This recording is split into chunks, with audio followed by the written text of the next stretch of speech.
Welcome to the Local Marketing Source Weekly Update, brought to you by localmarketingsource.com. This week's Local Marketing Update is brought to you by Scott Gallagher. Scott is the co-founder of Local Marketing Source and has become the recognized expert in providing online marketing services to local businesses.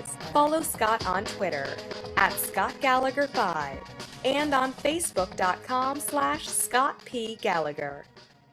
Hey, well, good afternoon, everyone. Scott Gallagher here with Local Marketing Source, bringing you our weekly local marketing industry update. Now, next week's LMS member call is going to be Wednesday, and we're in the month of October already for next week. Wow, that's amazing. Well, it's going to be Wednesday, October 7th at 4 p.m. Eastern. And don't forget to subscribe to our weekly podcast on iTunes as well as our YouTube channel. Now, this week we've got a few different things to update. To talk about. It was a fun week, and I just like this industry, how things change so much, but yet when we really focus on the right end means, it all tends to work out. So we're going to be talking about some new Google My Business interface, some of the implications to this and whatnot.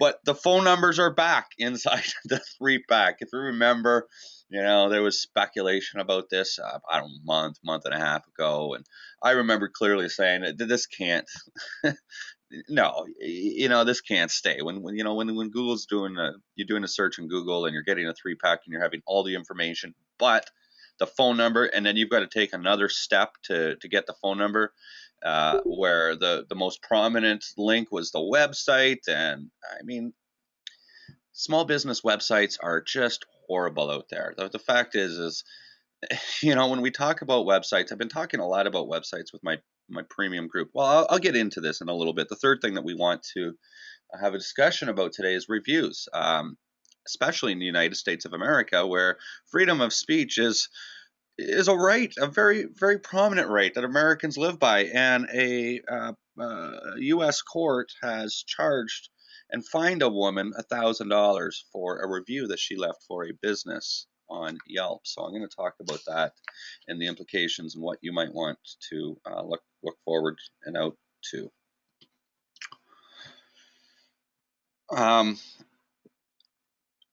Well, I wanted to talk. I was getting into the dissertation discussion of websites, and as I'm working with my current premium group right now, we've gone through. And I've had to have this discussion a couple of times to be able to ask bluntly, like, let's face it, when we get involved in this internet marketing umbrella, it's such a big umbrella, and there's just so many different facets to it that it's so common for people to just get completely overwhelmed, whether it's a small business owner or an agency owner. Getting overwhelmed is almost natural cause for the evolution of growing in this business, but it doesn't need to be.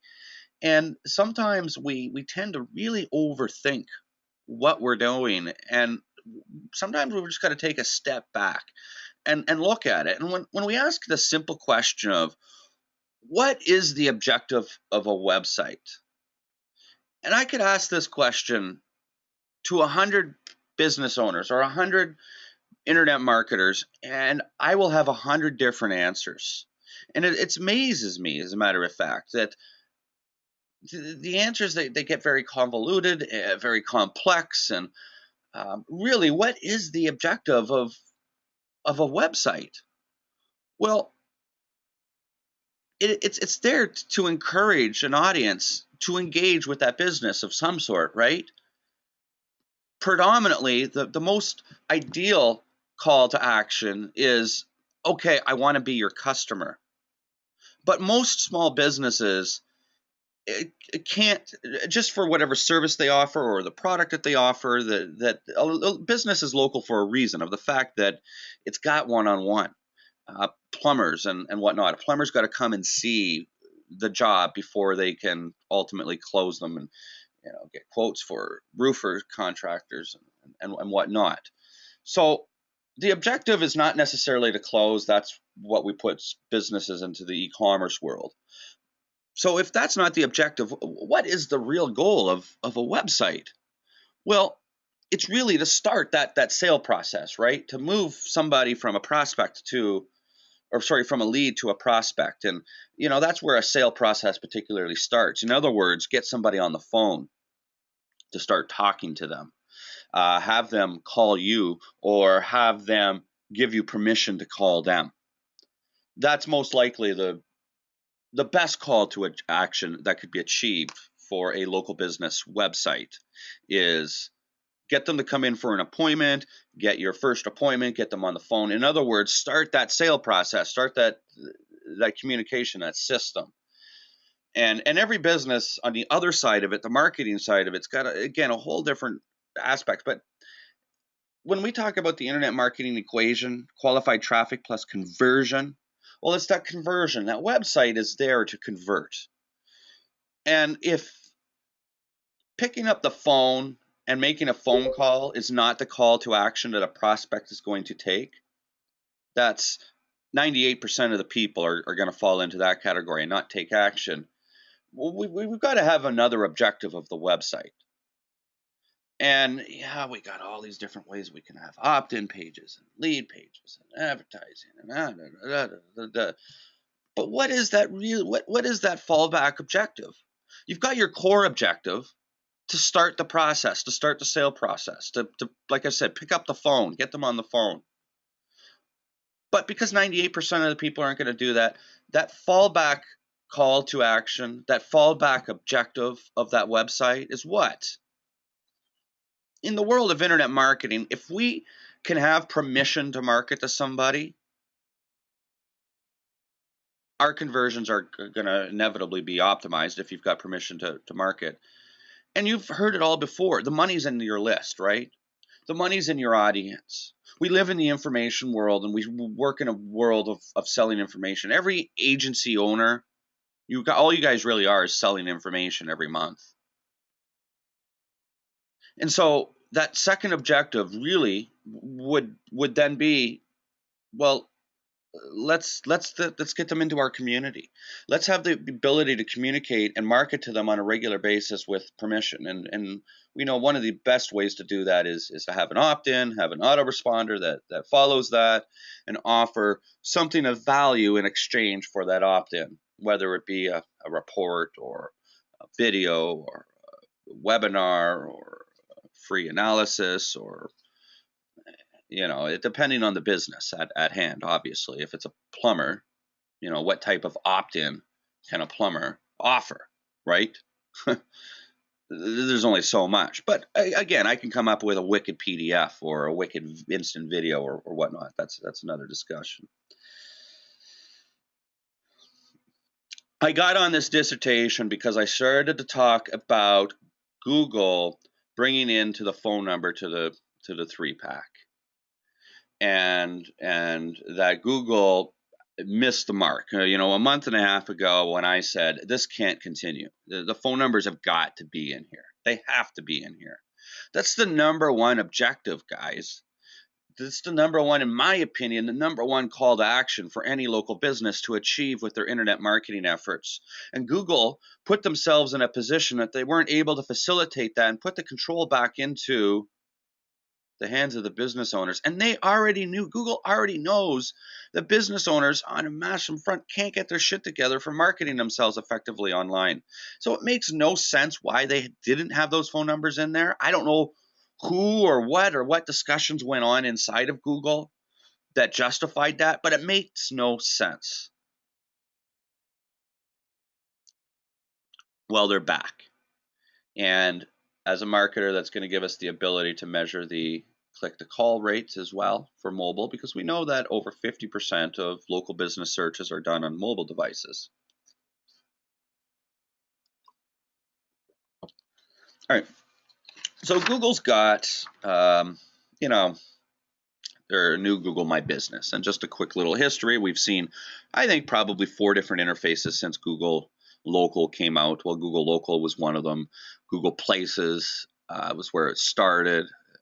Google Plus backends, Google My Business, and Google My Business is a back-end interface. I think Google My Business is a part of something bigger.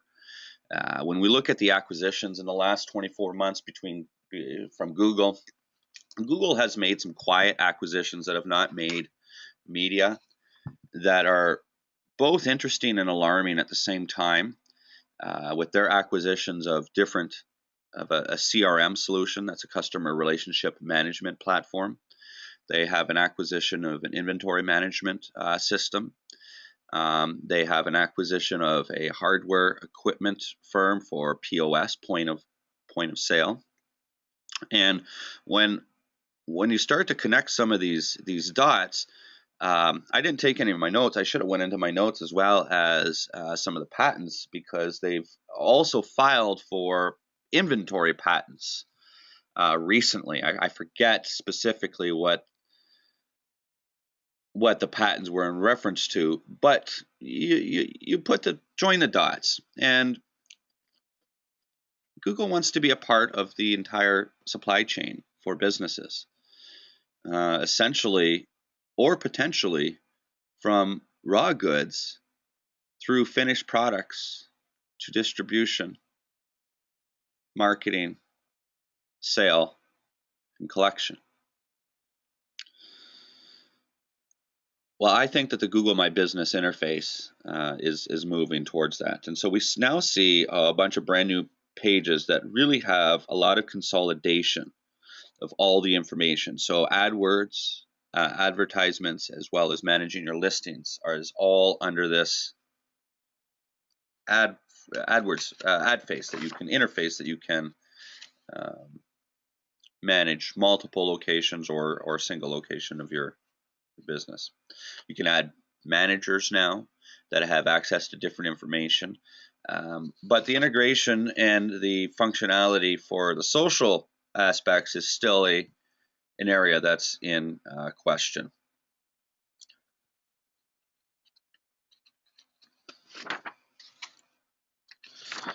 And finally, I thought this was interesting to talk about, that a court, where is this now? It was in Connecticut, I believe.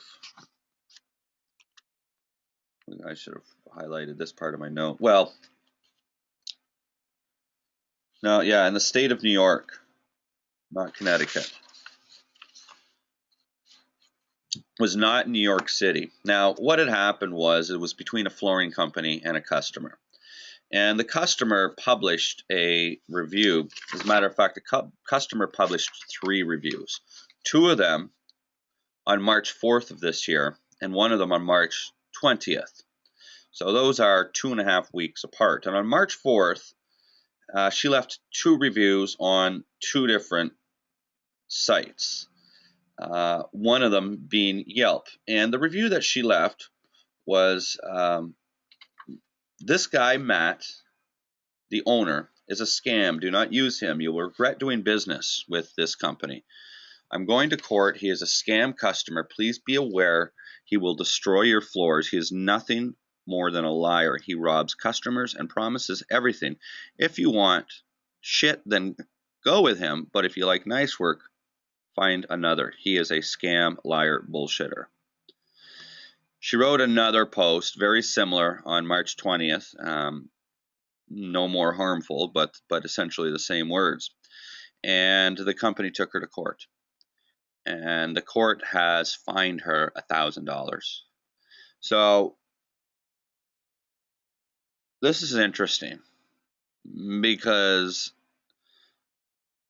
we have a freedom in this country of the speech that we want to share with the public. We have a right to be able to say what we want, whether it makes it true or not. And that's the big caveat, that we have that right to say what we want, regardless if it's true or not. So it's feasible to say that this court has restricted Emily from her First Amendment, or what the court has ruled has said that she has defamed and said defamatory comments towards this business. In other words, has intentionally gone out to harm this business. Well, now we're starting to grow a gray line, because the court said, because she used the word scam and liar, that evokes illegal wrongdoings, and it doesn't evoke unsatisfactory service. So this is really, really interesting case, and I have a feeling that this case is going to set different precedents. I hope that in the end, what's likely going to happen is I can't see the court moving forward with this. This is her right to be able to say what she wants. And courts, hopefully we don't get to the point where courts are regulating what we say and where we say it, that, you know, we feel gagged as individuals, at least gagged on the internet. I can't see that essentially happening, especially regulation. But what I can see is that the courts rule that companies like Yelp, it's their fiduciary right, in my opinion, and I'm not an attorney, but I believe it is Yelp's fiduciary right to monitor and allow or disallow defamatory actions that transpire on their website. It's their obligation to regulate that, I believe. It wouldn't be that difficult for Yelp to implement changes to their review filters to get particular content slowed down and whatnot. But again, that's, you know, that opens up a whole nother ball of wax as well. It kind of reminds me of me selling my information online. And whether you guys know it or not, but probably every piece of content that I have that has ever been paid content has shown up on the internet.